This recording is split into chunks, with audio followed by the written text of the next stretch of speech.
साहेबानू, तुमचं नशीब थोर. गाडी बाहेर उतरून पाहिलं तरी तुम्हाला काही झाला नाही. त्या हडळीनं झपाटला ना तर माणूस पुरता कामातून जायचो. यापुढं काय बी झाला तरी गाडी बाहेर उतरायचा नाही. तुम्हाला रवळ नाताची आण आहे. ठीक ठीक म्हणत यश पुढच्या कामाला लागला. लॉन्चर समुद्रात निघाले. समुद्राच्या लाटा बोटीला धडकत, त्यामुळे बोट हळूच डुचमळे. समुद्रपक्षी मासे खाण्यास समुद्रावर घिरट्या मारत असत. हिरवी गर्द झाडी, ओळीत नारळाची झाडे, निळाशार समुद्र, मोठे नयनरम्य दृश्य होते. लॉन्चर पाणी कापीत समुद्रात शिरली. अंतर कापीत साईटवर आले. चला साहेबांनो, सॅम्पल घ्यायचा ना? बबनच्या बोलण्याने यश भानावर आला. त्याच्या डोक्यातून हडळ अन केसांच्या पुंजक्याचा विषय जात नव्हता. दिवसभर तो त्याच तंद्रीत होता. फॉरेस्ट ऑफिसरनेही फोनवर या गोष्टीला दुजोरा दिला. तसेच अशा घटनेमुळे 2 कर्मचाऱ्यांच्या डोक्यावर परिणाम झाल्याचं सांगितलं आणि काळजी घ्यायचा सल्ला दिला. बबनच्या बोलण्यात तथ्य होतं. यशला आता त्या रस्त्यानं प्रवास करणं अशक्य वाटू लागलं. त्यानं त्या दिवशीची रात्र चायनीज मित्रांबरोबर कंटेनरमध्ये काढली. सकाळी तडकाफडकी रत्नागिरी गाठली आणि तातडीने अजयला फोन लावला. यशची सगळी फॅमिली तर अमेरिकेत होती. भारतात जीवाभावाचा म्हटलं तर फक्त अजयच होता. त्याचा क्लासमेट, रूममेट, बेस्ट फ्रेंड. आजा, कुठं आहेस? आज वीकली ऑफ आहे ना? मी येतोय. ये ना डार्लिंग, तुझ्यासाठी तर प्रत्येक दिवस वीकली ऑफच आहे. यश फ्लॅटवर पोचला तोवर दुपार होत आली होती. या या प्रधान साहेब, आमच्या गरीब खाण्यात तुमचे स्वागत आहे. बोला, काय सेवा करू तुमची? बोल बच्चन, बंद कर. काय अस्ताव्यस्त पसारा केलाय फ्लॅटमध्ये. अनु कुठे गेलीये? तिचा आज वीकली ऑफ नाहीये का? अरे, ती बँगलोरला कॉन्फरन्ससाठी गेली आहे. आजच येतीये. मी तिला रिसीव्ह करायला एअरपोर्टला चाललोय. चल, येतोस? तरीच म्हटलं, अनु असताना एवढी घाण करायची तुझी हिंमत कशी झाली? मी इथेच थांबतो, तू ये जाऊन. यार, जरा साफसफाई करून ठेव ना, नाहीतर शिव्या खाव्या लागतील. ठीक आहे, जा तू. Thanks darling, love you. चल, येतो. अजय गेल्यावर यशने फ्लॅट आवरायला सुरुवात केली. या आजाचं सेट आहे यार. मुंबईत जॉब आहे, ड्युप्लेक्स फ्लॅट आहे, अनुजासारखी कमावती लिव्ह इन पार्टनर आहे आणि मी मात्र दूर कोकणात वाघ, अस्वल, हडळ आणि समुद्र यांच्यात अडकलो आहे. डोरबेल वाजली. यशने दरवाजा उघडला. Hello innocent guy, how are you? थकलेला दिसतोयस. अनुजा यशला मिठी मारत म्हणाली. हाय अनु, कशी झाली कॉन्फरन्स? बुलशिट कॉन्फरन्सेस तो आती जाती रहती है. तू बता. आजकाल निसर्गाच्या सानिध्यात असतोस, समुद्र वगैरे. भारी यार, तुझा सीन सेट आहे. प्रत्येकाला दुसऱ्याचीच बायको सुंदर वाटते अनु.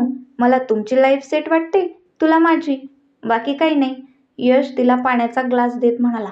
पण एकाची बायको अशी असते की ती सर्वांनाच सुंदर वाटत असते. तो तू आहेस. यु नो, इथे सी फेसिंग एअर अपार्टमेंटला 2-3 CR मोजावे लागतात. तू तर रोजच तिथे जातोस. बँकेचा कॅशियर दिवसभर पैशात खेळतो म्हणून त्याला श्रीमंत थोडंच म्हणता येतं. Assumptions always beyond reality. Love you यार. तुझ्या मेटाफॉर्सची मी फॅन आहे. यश, यार तू रायटर नाही तर फिलॉसॉफर हो. काय हे पेट्रोल वगैरे? बस बस, आता तेवढंच करायचं बाकी आहे. अनु फ्रेश होऊन आली तेव्हा हॉलमध्ये अजय आणि यश बोलत बसले होते. मग आज वीकेंडचा काय प्लॅन आहे? अनु अजयला म्हणाली. घूमेंगे फिरेंगे, नाचेंगे गाएंगे, ऐश करेंगे और क्या. आज तो मौका भी है, दस्तूर भी है और दोस्त भी है. खूब जमेगा रंग जब मिल बैठेंगे 3 यार. यश, अजय और अजय का प्यार. असं म्हणत अजयने अनुच्या कमरेत हात घातला आणि तिला जवळ ओढली. अनुनेही त्याला गालावर किस केला.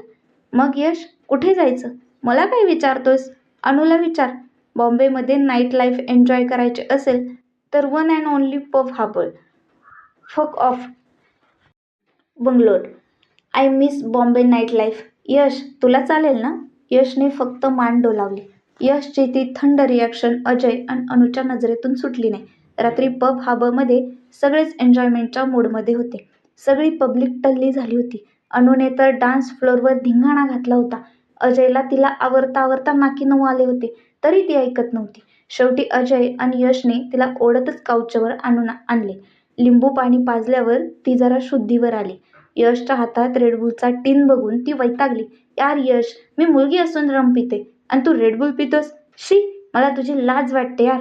रेड बुल फेकून दे, ही बियर पी. कोरोना आहे यार, इसके लिए तुम हॉस्टेल पे झगड़ते थे. नको यार अनु, रात्री आयुषी स्काईपवर बोलायचं आहे. प्लीज आज नको. यार एक ग्लास बियर, अपने भाभी की रिस्पेक्ट के लिए इतना भी नहीं करेगा.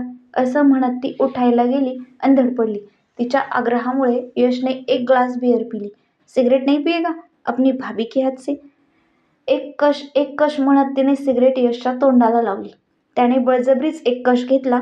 लव्ह यू डिअर म्हणत अनुने यशच्या गालाची पप्पी घेतली आणि परत डान्स फ्लोअरवर गेली. रात्रीचे 3 वाजले होते. यश एकटाच हॉलमध्ये बसला होता. त्याने स्काईप सुरू केला. आईला समोर बघून त्याच्या बेचैन मनाला विसावा मिळाला. हॅलो आई, कशी आहेस? तब्येत कशी आहे तुझी? मी बरी आहे रे बाळा, तू कसा आहेस? मी मजेत. मुंबईला आलो आहे अजयकडे. त्यांच्या गप्पा सुरू होत्या. आईने यशला वेळेवर जेवण्यास सांगितलं, तब्येतीला जपायला सांगितलं. दादा वहिनीही यशला बोलले. यश त्या सर्वांना खूप मिस करत होता. त्याला लगेचच अमेरिकेत जावेसं वाटत होते. हॅलो यश चाचू, हाव आर यू? यशचा 4 वर्षांचा पुतण्या पुष्कर यशशी बोलत होता. I am fine. How are you Pushkar? I am also fine. चाचू, तू यशला कधी येणार? नेक्स्ट वीकमध्ये माझी फॅन्सी ड्रेस कॉम्पिटिशन आहे. मी त्यात महात्मा गांधी होऊन आले. तू ये ना प्लीज, आपण एन्जॉय करू. तू येणार ना? हो बाळा, मी नक्की येईल. बाय चाचू, बाय. यशच्या डोळ्यातून अश्रू ओघळले. त्या रात्री तो खूप रडला. सकाळी यश, अनुजा, अजय ब्रेकफास्टसाठी बाहेर बसले होते. यशचे रडून सुकलेले डोळे सर्व काही सांगत होते. अनुजाने अजयला खुणावले. तसा अजय म्हणाला, काय झालं यश? काही प्रॉब्लेम आहे का? नाही रे, काही नाही. असं का विचारतोयस? नाटकं बंद कर आणि खरं सांग, काय प्रॉब्लेम आहे ते. खरंच काही नाही. यश, तू एवढा इनोसेंट आहेस की तुझ्या मनातला प्रत्येक विचार तुझ्या चेहऱ्यावर लार्ज फॉन्टमध्ये प्रिंट होतो. त्यामुळे खोटं बोलणं तुला जमत नाही. खरं सांग, काय झालंय? हो, आणि काल रात्री तू रडत होतास हे तुझे डोळेच सांगतायत. आणि दुसरी गोष्ट, हे कोकण बिकनशी तुझा सीन जमत नाहीये. काय इश्यू आहे ते क्लिअर सांग. अनुजा यशचा हात हातात घेत म्हणाली. यशने त्या दोघांना आजपर्यंत घडलेली प्रत्येक गोष्ट सांगितली. तो सांगताना एवढा सिरियस होता की त्या दोघांना विश्वास ठेवण्यावाचून पर्याय नव्हता. मग त्यावर सोल्युशन काय? सोल्युशन एकच आहे. मी जॉब सोडतोय. उद्याच रिझाईन देतोय. काय? वेडा आहेस का? त्या फालतू हडळ का काय? त्यासाठी जॉब सोडणार आहेस का? माझ्याकडे दुसरा पर्याय नाही आजा. मूर्ख आहेस मग तू. अक्कल मातीत गेली आहे तुझी. अनु तू सांगा यार याला समजावून. अजा, तुला कळतंय का मी कोणत्या सिच्युएशनमधून गेलोय ते? अरे 2दा माझ्या जीवावर बेतलं होतं. उद्या जर बरं वाईट झालं तर कोण जबाबदार आहे? काही होणार नाही. एक विथ लायसन्स रिव्हॉल्वर घेऊ. जे समोर येईल ते ठोकून टाकू. पुढचं पुढं बघता येईल. उगाचच काही बडबडू नकोस. तुला परिस्थितीची कल्पना नाहीये. हो का? तुला चांगलीच कल्पना आलीये. त्या फालतू हडळीसाठी हा जॉब सोडणार आहे. अनु सांग यार याला समजावून, नाहीतर हा माझ्याकडून फटके खाईन. प्रकरण हातघाईवर आलं तसं अनु मध्ये पडली. एक मिनिट, दोघेही शांत व्हा प्लीज. यश, तुला जॉब सोडायचा आहे. अजय, तू जॉब सोडायच्या अपोज आहेस. Let's take pros and cons. Ajay, तू जॉबचे ॲडव्हान्टेजेस सांग. या जॉबमुळे हा आपल्या बॅचमध्ये सर्वात आधी सेटल झालाय. 2, याला आज लिटरली देशाच्या राष्ट्रपतीपेक्षा जास्त सॅलरी आहे. 3, 1 वर्ष भारतात काढल्यावर हा लगेच अमेरिकेत जाईल. 4, आणि अमेरिकेत हा फॅमिलीसोबत राहू शकेल. जॉब जर सोडला तर हा डिस्टर्ब होईल. पुन्हा दुसरा जॉब कसा असेल माहीत नाही. एवढी सॅलरी मिळेल याची गॅरंटी नाही. मग अमेरिका तर दूरची गोष्ट आहे. त्यात अमेरिकेत नवीन सरकार आल्यापासून व्हिसा मिळणेही अवघड आहे. ग्रीन कार्ड तर विसराच. अमेरिका नाही तर फॅमिली नाही. फॅमिली नाही तर स्टेबल राहणार नाही. उलट आपल्या दोघांच्या डोक्याला ताप देत बसेल. अजयने एका दमात सर्व सांगून टाकलं. तेरी बात में दम है बॉस. यश, तू सांग, जॉब सोडल्याने तुझा काय फायदा होणार आहे? यश विचार करू लागला.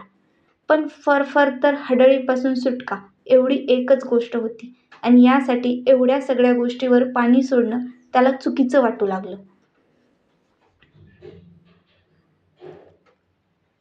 ही कथा तुम्हाला कशी वाटली? आवडली असेल तर कमेंटमध्ये नक्की सांगा. आणि हो, पुढचा भाग लवकरच तुमच्यासाठी घेऊन येत आहे. धन्यवाद.